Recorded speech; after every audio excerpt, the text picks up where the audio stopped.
Aujourd'hui, c'est une question d'identité. Tout ce que nous faisons est lié à notre identité.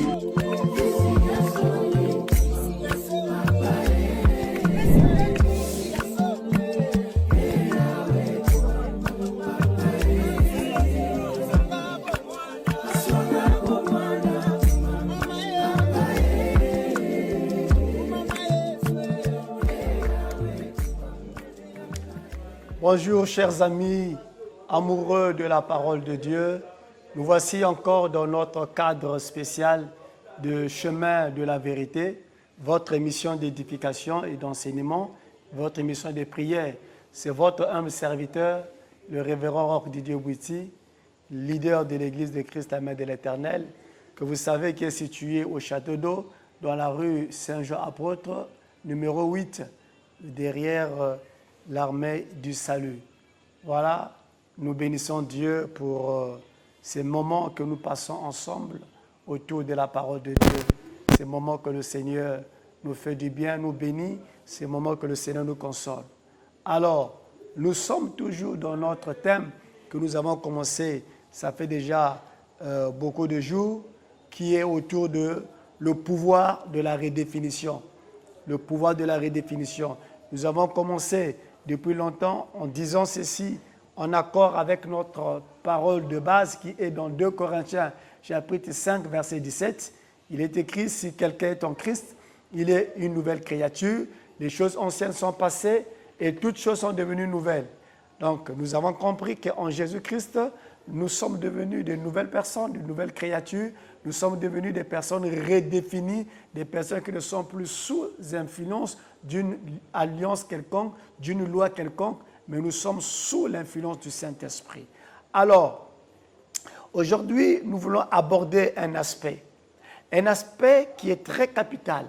On a dit, si quelqu'un est en Christ, si quelqu'un est en Christ, on n'a pas dit si quelqu'un est avec Christ, mais si quelqu'un est en Christ. Parce que être en et avec, c'est deux choses différentes. Être en et avec, deux choses différentes. Je peux être avec quelqu'un, mais je ne suis pas en cette personne-là. Je peux marcher avec la personne, mais je n'ai pas confiance en la personne. Je peux faire route avec une personne, c'est juste pour une circonstance. Lorsque je vais atteindre mes objectifs, je lâcherai la personne parce que je suis seulement avec, mais je ne suis pas en la personne. Pour que l'enfant vienne au monde, il faut qu'il y ait il faut qu'il y ait une alliance entre l'homme et la femme. Si l'homme est à l'extérieur de la femme, l'enfant ne viendra pas. Pour que l'enfant vienne, il faut que l'homme soit à l'intérieur de la femme. C'est une alliance, c'est un mystère qui est là. Et c'est pourquoi ici la Bible est claire. Nous lisons mais nous ne comprenons pas. Si quelqu'un est en Christ, ce n'est pas si quelqu'un est avec Christ. Tu peux être avec Christ, mais tu n'es pas une nouvelle créature. Tu peux être avec Christ, mais tu es une ancienne créature. Tu peux être avec Christ, mais tu n'es pas renouvelé. C'est à quel moment que la personne peut devenir une nouvelle créature? C'est lorsqu'il est en Christ. Alors, c'est quoi être en Christ? C'est ça le volet que nous voulons commencer aujourd'hui et que nous allons continuer naturellement les jours à venir. C'est quoi être en Christ? Être en Christ signifie beaucoup de choses. Être en Christ signifie beaucoup de choses. Premièrement, être en Christ, c'est croire que Christ est le Créateur dans la chair. Croire que Christ est le Créateur dans la chair.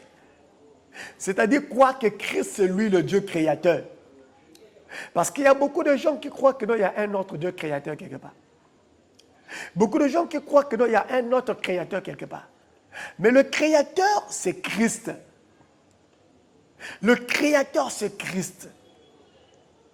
La Bible déclare, il y a plusieurs écritures qui montrent que le Créateur, c'est Christ. Je prends 1 Timothée 3, au verset 16e.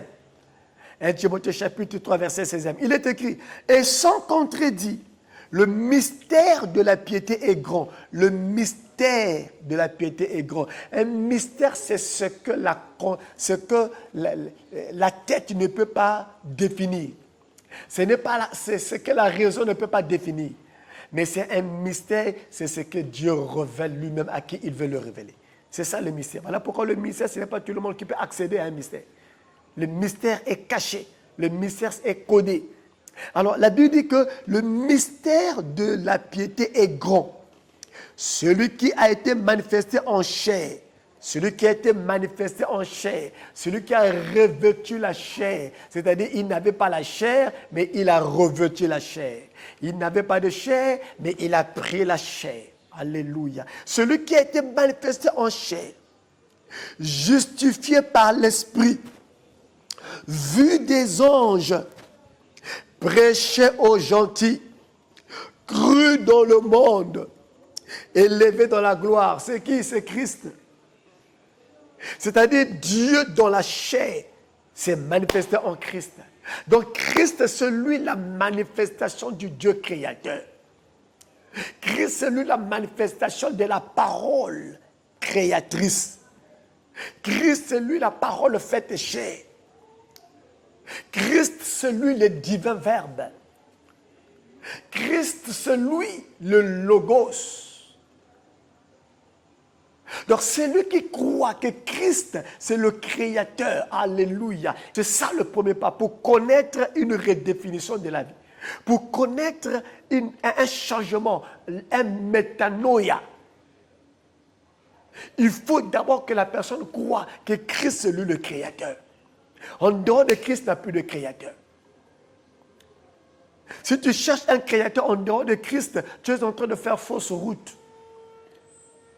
Tu vas rencontrer des démons qui vont faire des miracles, qui vont cracher le feu, et tu croiras que non, c'est eux, le Créateur. Non, bien-aimé dans le Seigneur.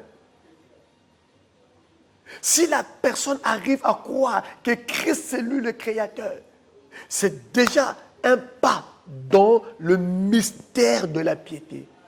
Dans le mystère que l'intelligence, l'intellect ne peut pas comprendre.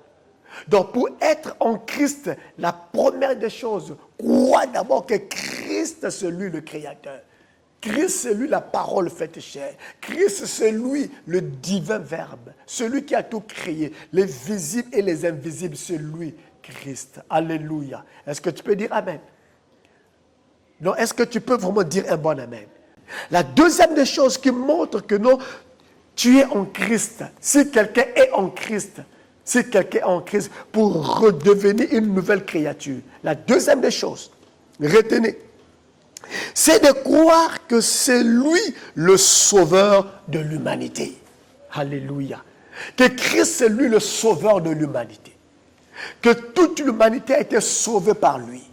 Il n'y a pas une autre personne qui est venue sauver l'humanité, qui est venue sauver l'être humain. Il n'y a pas une autre personne. Il n'en a pas. Dans les cieux, sur la terre et sous la terre, il n'en a pas. C'est Christ seulement qui est venu sauver l'humanité. Dans Jean chapitre 12, verset 47, il est écrit, car ça c'est Christ qui parle. C'est lui qui parle. Écoutez, car je suis venu, non pour juger le monde. Alléluia. Non pour juger le monde. Parce que le monde était dans les ténèbres. Le monde était dans le chaos.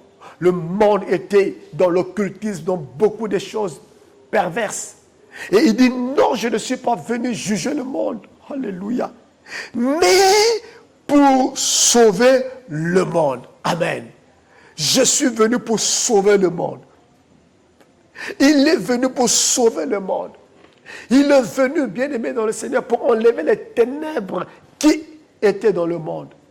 Et c'est pourquoi la Bible déclare que le peuple qui était assis longtemps dans les ténèbres voit une grande lumière. La grande lumière qui éclaire le monde, c'est Christ. C'est Christ. C'est lui le sauveur. C'est lui le sauveur. En dehors de Christ, il n'y a plus un autre sauveur. Montre-moi un sauveur. Quel est ce gourou-là? Quel est ce prophète-là qui a dit que je suis venu sauver? Montre-le-moi. Dans ses écritures, quelles sont les écritures qu'il a laissées pour dire que je suis venu sauver le monde? Le monde connaît beaucoup des maîtres spirituels. Le monde connaît beaucoup de prophètes. Mais quel est ce prophète qui a dit que je suis venu sauver le monde? Il n'y a que Christ qui a eu cette audace-là pour dire, je ne suis pas venu condamner le monde, mais je suis venu le sauver.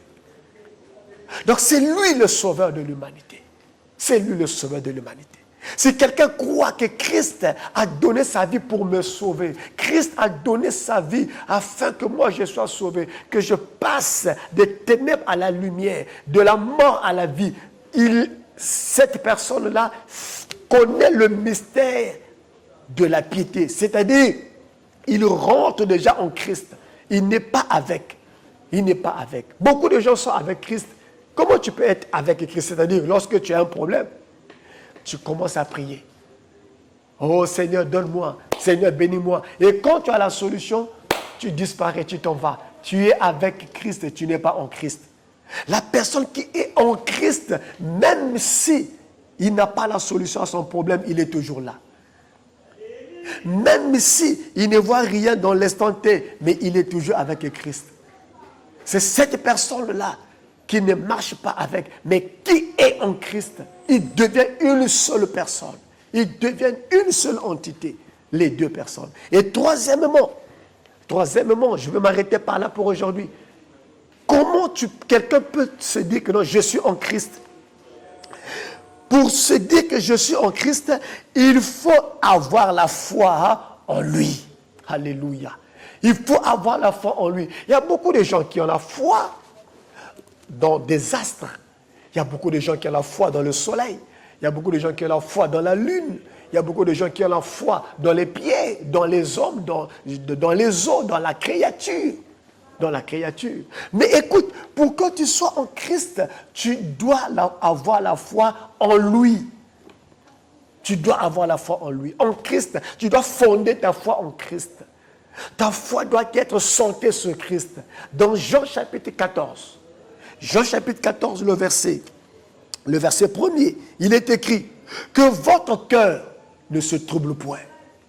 Croyez en Dieu, mais croyez en moi. Que votre cœur ne se trouble point. Le cœur de quelqu'un se trouble parce qu'il a beaucoup de problèmes. Il a beaucoup de situations auxquelles il ne trouve pas de réponses. Mais le Seigneur dit ici que votre cœur ne se trouble point. Croyez en Dieu et croyez en moi. Tu dois croire en Jésus-Christ qu'il a la solution à tout problème. Tu dois croire à Jésus-Christ et qu'il n'abandonne jamais ceux qui se confient en lui. Voilà pourquoi, bien aimé, aujourd'hui, je voudrais dire à quelqu'un et que être en Christ, se croire qu'il est le Créateur. Être en Christ, se avoir foi en lui. Être en Christ, bien aimé dans le Seigneur, se croire qu'il est ton sauveur.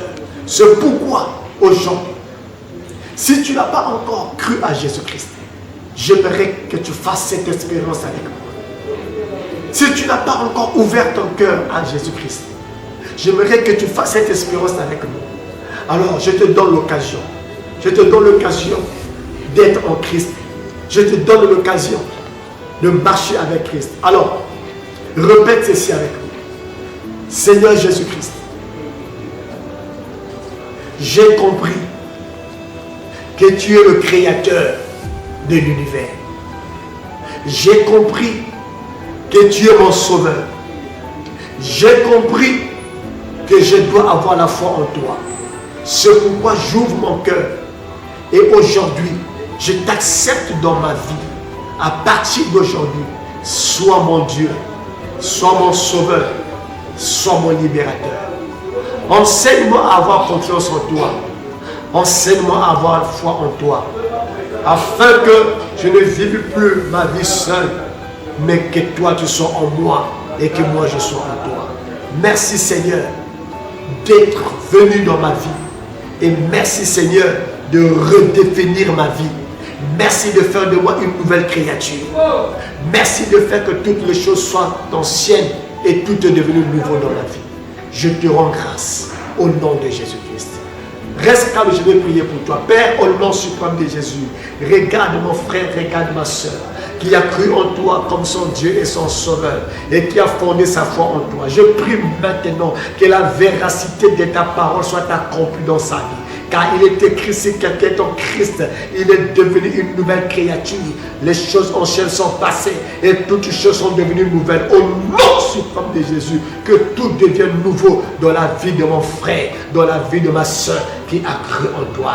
Et je bénis sa vie, je bénis sa destinée, je bénis Seigneur de quoi son avenir avec toi, qu'il aille de gloire en gloire, de victoire en victoire. Qu'il en soit ainsi, Père, dans le nom suprême de Jésus-Christ, nous t'avons ainsi prié. Amen, amen, amen.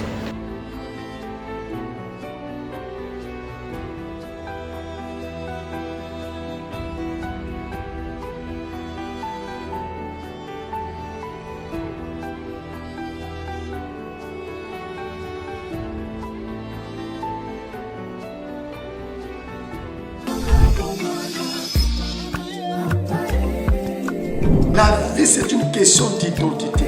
Tout ce que nous faisons est lié à notre identité.